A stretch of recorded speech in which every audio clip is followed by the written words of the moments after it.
everyone, welcome back to Sone. So today we are here to discuss about the psychopathology of hatred. अब आप में से बहुत लोग पूछ रहे होंगे कि साइकोपैथोलॉजी क्या होता है. तो साइकोपैथोलॉजी और कुछ नहीं बट एक साइंटिफिक स्टडी है मेंटल डिसऑर्डर्स का एक डायग्नोसिस तक पहुंचने के लिए और एक इस नतीजे पर पहुंचने के लिए कि उस बीमारी का प्रेवलेंस कितना है, यानी कितने percentage of people are suffering from that particular disorder. All right, so here we are going to start with the hatred. Now what is hatred? It's a very strong human emotion. मतलब एक बहुत ही negative human emotion है जो इंसान को irrational decisions लेने के लिए मजबूर कर देता है. Okay, now ये सराउंडेड एक तरह से ग्राउंडेड है एक जनरल थ्योरी ऑफ इफेक्ट से. अब जनरल थ्योरी ऑफ इफेक्ट क्या होता है? जनरल थ्योरी ऑफ इफेक्ट वो है जो सब्जेक्टिव फीलिंग है. या फॉर एग्जाम्पल, मुझे सांप से डर लगता है और मेरा ही friend he love snake, he is fascinated about it, तो उसको एक अलग फीलिंग आती है उसको देखकर. तो ये मेरी अपनी सब्जेक्टिव फीलिंग है कि मुझे डर लगता है, वो उसकी अपनी सब्जेक्टिव फीलिंग है कि उसे उसके साथ में फैंटेसी है और उसे अच्छा लगता है उनके बारे में स्टडी करना. Okay, let's come back to hatred. Hatred क्या है? एज वी डिस्कस्ड कि बहुत ही स्ट्रॉन्ग ह्यूमन नेगेटिव इमोशन है जो इरेशनल डिसीजंस को ट्रिगर करता है.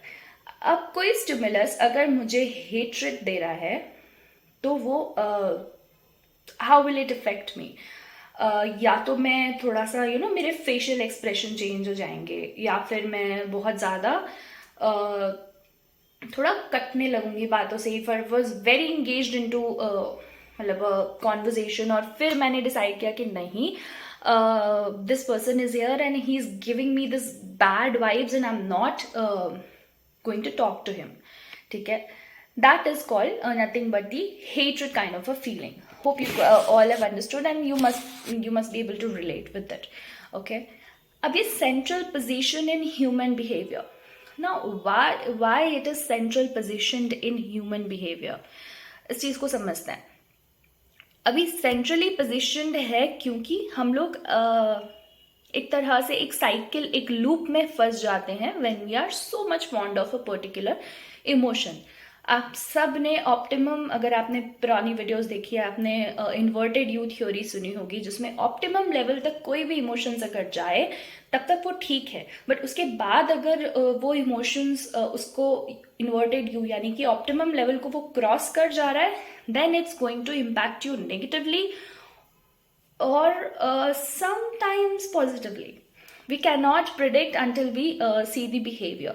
मतलब अगर वो बिहेवियर आपके हर डेली रूटीन के टास्क में हिंडर इम्पेयर्ड कर रहा है, आपको करने से रोक रहा है, विच मीन्स कि वो आपको नेगेटिवली इम्पैक्ट कर रहा है. Now let's discuss about the cycle of hatred. As I discussed कि एक लूप में इंसान फंस जाता है, तो वो साइकिल है क्या वो डिस्कस करते हैं. ठीक है, एक इवेंट यानी कि नॉट शादी, not party, just a particular. जैसे मैं कि एक फ्रेंड के साथ में मिली, उसके साथ में दोस्त भी आया. Now I had a conversation with my friend कि भाई ये इंसान जो है, उसने मुझे बताया था कि ये इंसान बहुत बुरा है ना, ये हमेशा बॉसी होता है और I don't get very good vibes with it. तो मेरे माइंड में ऑलरेडी एक पहले से पिक्चर है. अब वो इवेंट हुआ, I met with that friend. ठीक है, वो मैं उससे मिली, बट उसका बिहेवियर बहुत पॉजिटिव था, बट सिंस मेरे माइंड में ऑलरेडी एक नेगेटिव इमेज है उस इंसान के बारे में, तो मैं उतना अनबायस्ड होके डिसीजन नहीं लूंगी कि उसका बिहेवियर तो अच्छा था, क्योंकि I would definitely trust my friend, है ना. इसके बाद इस फर्स्ट स्टेप के बाद आता है इंटरप्रिटेशन ऑफ द इवेंट. अब भले ही वो अच्छी बातें कर रहा था मेरे साथ, उसका बिहेवियर अच्छा था, बट जब मैं अपने फ्रेंड के साथ में उसके बारे में डिस्कस करूंगी तो मैं बोलूंगी कि यार कितना कितना ज्यादा दिखावा कर रहा है ये इंसान, जो है जैसा है नहीं वैसा दिखाने के लिए खुद को कितना मोल्ड करके बिहेवियर दिखा रहा है. राइट, हो सकता है उसका परसेप्शन भी किसी और फ्रेंड की वजह से ऐसा बन गया हो, या हो सकता है कुछ ऐसे इवेंट्स हुए हो जो उसे पसंद नहीं आए हो। पर ऐसा ज़रूरी नहीं है ना कि हमें हर वक्त एक कॉमन ग्राउंड चाहिए अग्री करने के लिए। He is a different personality, वो अलग इंसान है, हम लोग अलग इंसान है, तो डेफिनेटली सोच अलग होगी। ठीक है, तो आपकी सोच अगर जनरली नहीं मिलती है किसी इंसान से तो आप क्या करते हैं, आप डिस्टेंस मेंटेन करते हैं। Similarly we can do that also, है ना। Let's come to the third step, that is feeling of stress. अब जब आप कुछ बातें उसने ऐसी, एग्जाम्पल मैं बहुत बिलीव करती हूँ इक्वल सोसाइटी में, बट उसने ऐसा कह दिया कि मेट्रियार्कल सोसाइटी ही होनी चाहिए, या फिर पेट्रियार्कल सोसाइटी, मेट्रियार्कल पेट्रियार्कल यानी कि पुरुष प्रधान और स्त्री प्रधान समाज होना चाहिए, इस तरह का उसने कोई बात कही। तो I would not agree with this statement. इस वजह से मैं क्या करूँगी, थोड़ा सा मेरे जो बिलीव्स है वो और दृढ़ हो जाएंगे उस इंसान के प्रति। ठीक है, उसके बाद हॉस्टिलिटी। अब I would have a rage, ये बहुत कॉमन और बहुत नॉर्मल एग्जाम्पल है, तो ट्राई अंडरस्टैंडिंग। ठीक है, साइकिल को समझिएगा। Hostility is nothing but the feeling of rage. मेरे अंदर से एक ऐसे फीलिंग आ रही कि आई शुड पनिश हिम, उसने ऐसा बोल कैसे दिया। अब या तो कोई चीज़ आपको पॉजिटिवली इम्पैक्ट कर सकती है या फिर नेगेटिवली कर सकती है। तो पॉजिटिवली करेगी तो नहीं, I would try to prove my point with my actions. ठीक है, कैसे कि मैं मतलब या तो उस इंसान को, अगर वो हमसे बहुत ज़्यादा कंटिन्यूसली जुड़ा हुआ है, तो वो ही will see my success and he will realize कि वो पेट्रियार्की या मेट्रियार्की जिस भी समाज की बात कर रहा था उनमें से किसी भी समाज की कोई प्रधानता नहीं होती, एवरीबडी इज इक्वल, है ना। अगर मैं नेगेटिवली लूंगी तो मैं बहुत ज़्यादा ऑक्यूपाइड हो जाऊंगी उसे पनिश करने के लिए। That's what happens in hatred. यही होता है जब हम किसी इंसान से नफरत करते हैं। ठीक है, अब गिव वन सेल्फ अ परमिशन। अब मैंने अपने आप को इजाज़त दे दी कि मैं उसे प्रूव करूंगी, और वो मुझे बहुत गलत, मतलब मैं उसे गलत प्रूव करूंगी, और मतलब एक तरह से I would allow myself to punish him, कि मैं उसे कैसे पनिश करूँ।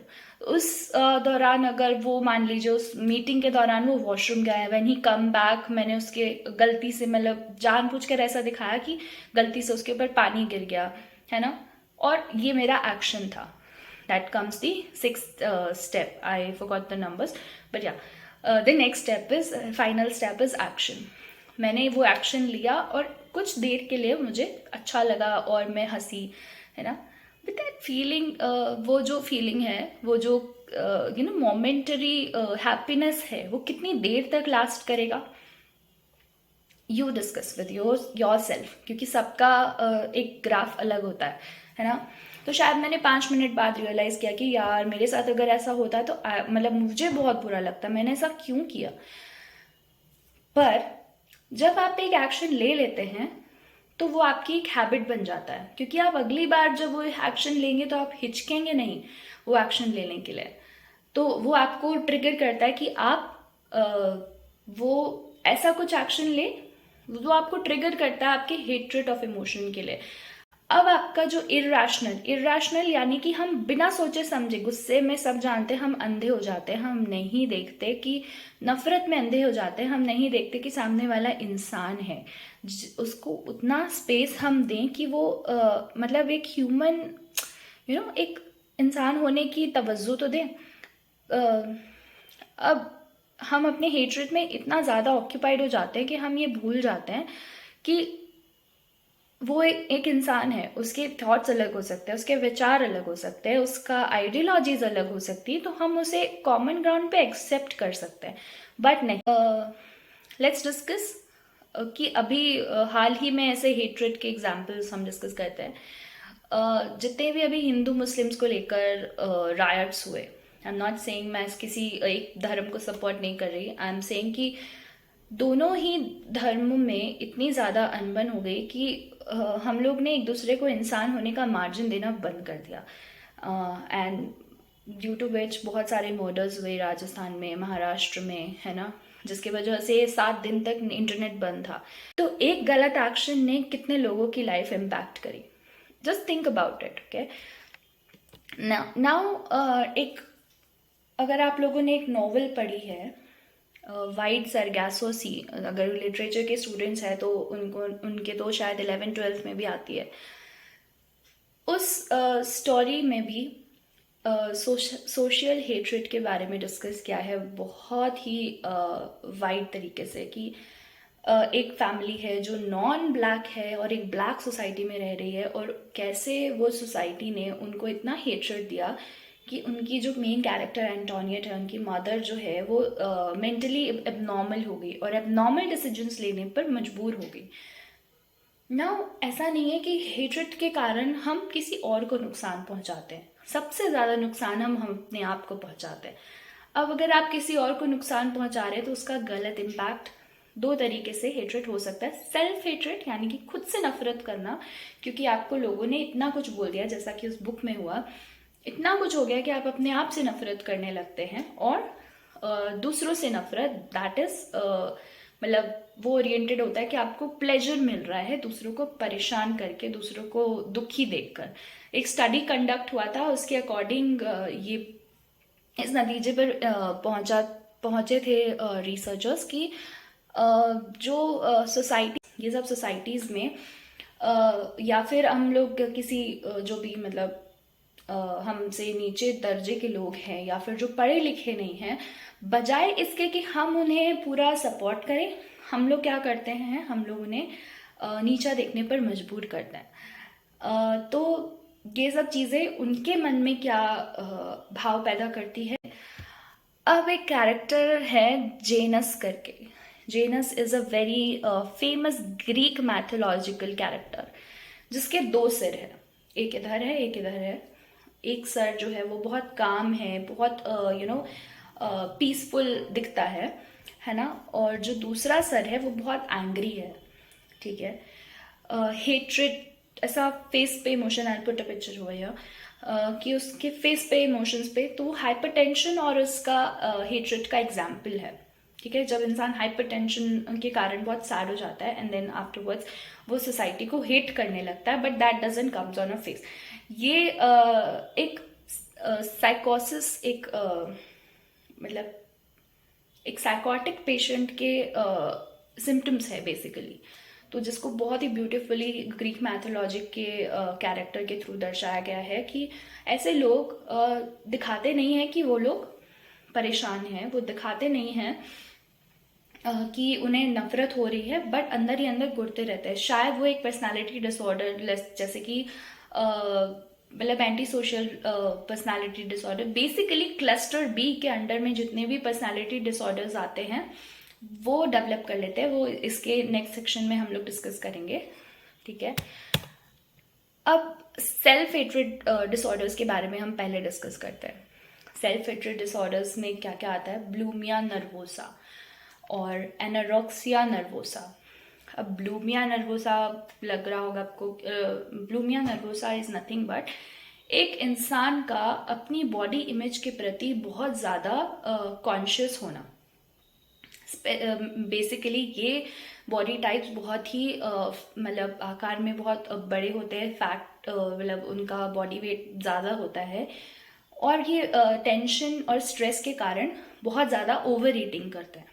अब ओवर ईटिंग के जस्ट बाद में इन्हें रिग्रेट होता है, तो what they would do is कि वो गाग करके मतलब वॉमिटिंग करेंगे, एनिमा जैसे प्रोसीजर, और जहाँ ज़रूरत नहीं है फिर भी एनिमा जैसे प्रोसीजर। उसके अलावा वो लोग कैसे भी करके मतलब इतना ज़्यादा कॉन्शियस होते हैं अपनी बॉडी इमेज को लेकर कि वो अपने आप में डिप्रेस्ड होते जाते हैं, और वो ऐसी चीज़ें अपनी बॉडी के साथ करते हैं जो शायद कोई नॉर्मल इंसान ना करे, है ना। इट्स जस्ट अ सिम्टम कि मतलब आप वॉमिटिंग कर रहे हो खाना खाते ही कि आप मोटे ना हो जाओ इसलिए, और आपको स्वाद भी चाहिए था और आपको बहुत सारा डिशेस भी चाहिए था, इस वजह से यू आर ओवर ईटिंग, है ना। एक ही सिटिंग में बहुत ज़्यादा खा रहे हो। अब एनोरेक्सिया नर्वोसा क्या होता है, बेसिकली इस डिसऑर्डर से पीड़ित लोग क्या होते हैं, बहुत ही थिन और लीन होते हैं, फिर भी अपनी बॉडी टाइप को लेकर बहुत ज़्यादा कॉन्शियस होते हैं। जैसे कि वो लोग अंडर वेट रहेंगे, बेसिकली एक मान लो 24-25 साल का इंसान 25-30 किलोज वेट है उसका, और उसके बाद में भी वो इतना ज़्यादा कॉन्शियस है अपने वेट को लेकर कि वो खाना कम खा रहा है ना, वो वो कैलोरीज काउंट करके खा रहा है। एक मेड शिकागो करके एक सीरीज है नेटफ्लिक्स पर, उसका एक रेफरेंस देती हूँ। उसमें एक पेशेंट आता है, एक्चुअली आती है, और वो बैगी क्लोथ्स पहनते हैं अपने बॉडी वेट को मतलब छुपाने के लिए, टू मतलब वो दिखने के लिए कि हम लोग मतलब लोगों को कन्विंस करने के लिए हम लोग परफेक्टली फाइन है। वो फेंट हो जाती है हॉस्पिटल के बाहर ही। तो एक डॉक्टर उसे अंदर लेकर जाता है एंड उसका पूरा चेकअप होता है, तो पता चलता है कि उसमें मैल न्यूट्रिशंस यानी कि न्यूट्रिशंस की कमी है। अब ऐसा क्यों है? क्योंकि वो खाना खाना अवॉइड करती है। साइकाइट्रिस्ट को बुलाया जाता है, वो उनसे बार्गेन करके उन्हें कन्विंस करते हैं कि आप इतनी कैलोरीज मतलब इतना परसेंट ग्लूकोज अपने बॉडी में जाने देंगे। पहले वो बोलते हैं इतना परसेंट, देन इतना लाइक 50%, तो वो 40 पे आती है, फिर वो 35 पे आती है।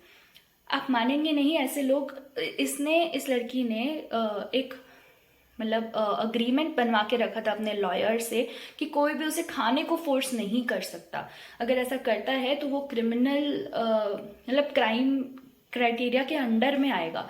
ऐसे लोग इस हद तक जा सकते हैं अपना मतलब खाना अवॉइड करने के लिए कि वो सोशल, लीगल और किसी भी तरह का मतलब बेसिक जो चीज़ है उसको फॉलो नहीं करेंगे। ठीक है, that is the example of self hatred disorders. अब इस पार्ट के अंदर इस बीमारी में एक पर्टिकुलर हिस्सा होता है ब्रेन का जो इम्पैक्टेड होता है, इम्पेयर्ड होता है, दैट इज कॉल्ड प्यूकनेस। That is there in like occipital lobe में। If anybody, I will put a picture over here. Pre occipital lobe में एक सेक्शन होता है छोटा सा, उस पर्टिकुलर पार्ट में ब्लड फ्लो जो है वो बहुत कम हो जाता है। वो ब्लड फ्लो कम होने के कारण इंसान अपने बारे में सोच नहीं पाता, हेट्रेट अपने तरफ मतलब हेट्रेट जैसे भाव और बहुत ज़्यादा अपने आप को कोसने लगता है, क्योंकि वो एबल नहीं है। नाउ ऐसी कंडीशन में डॉक्टर्स बेसिकली इंडियन सेटिंग्स में क्या राय देते हैं, ऐसे तो बहुत सारे केसेस उभर कर ही नहीं आते क्योंकि इतना मेंटल हेल्थ अवेयरनेस है ही नहीं। बट जिन भी केसेस में आए हैं उनमें योगा के अंदर शीर्षासन की मतलब राय दी जाती है, जिससे ताकि आपके ब्रेन में ब्लड फ्लो प्रॉपर रहे, है ना, क्योंकि अलाइंड है हमारी body and that has to be turned around to like proper blood flow. ऊपर से ये लोग इतना न्यूट्रिशन भी नहीं ले रहे हैं कि वो ब्रेन तक ब्लड पहुंच सके, तो उन ऐसे लोगों के लिए बहुत ज़रूरी है। साथ में मेडिटेशन, ताकि ये काम रहें, स्ट्रेस्ड आउट ना हो और मतलब इस वजह से परेशान, मतलब बेसिकली एक थोड़ी सी कैलोरीज इनको एंशियस कर देती है कि कहीं मैं मोटा ना हो जाऊँ, कहीं मैं पतला ना हो जाऊँ, और ज़्यादा मैंने खा लिया तो मैं कैसा दिखूंगा। ये ऑलवेज ये थॉट इनके माइंड में रहता ही रहता है। तो इस थॉट के कारण लाइक ये हमेशा एंशियस रहते हैं अपनी बॉडी इमेज को लेकर, अपने आप को लेकर। तो मेडिटेशन जो है वो इस चीज़ को काम डाउन कर देता है। So that was it. तो जो हमने पर्सनालिटी डिसऑर्डर्स के बारे में, लाइक क्लस्टर बी जो पर्टिकुलर डिसऑर्डर है, उसके अंडर में जितने पर्सनालिटी डिसऑर्डर्स आते हैं वो हम डिस्कस करेंगे नेक्स्ट वीडियो के अंदर। तो thank you so much for watching this video and keep supporting, keep liking, keep sharing, ताकि सबको मेंटल हेल्थ अवेयरनेस के बारे में जानकारी मिले, उनको पता चले कि क्यों ऐसा हो रहा है, या कोई उनका पार्टनर, कोई उनका रिलेटिव, कोई भी जो उनका फ्रेंड है या ऐसे लोग जिनसे वो सराउंडेड है, वो क्यों ऐसा बिहेव कर रहे हैं। हमें जब सिम्टम्स के बारे में पता होता है, ट्रैक कर सकते हैं हम, और तो उन्हें ठीक भी कर सकते हैं। अगर नहीं पता होगा तो फिर हम क्लूलेस रहेंगे और हम उसे जाने देंगे। तो it should not be happening in every case, especially in case when people are suffering, and I think the awareness is needed. So yeah, thank you, bye.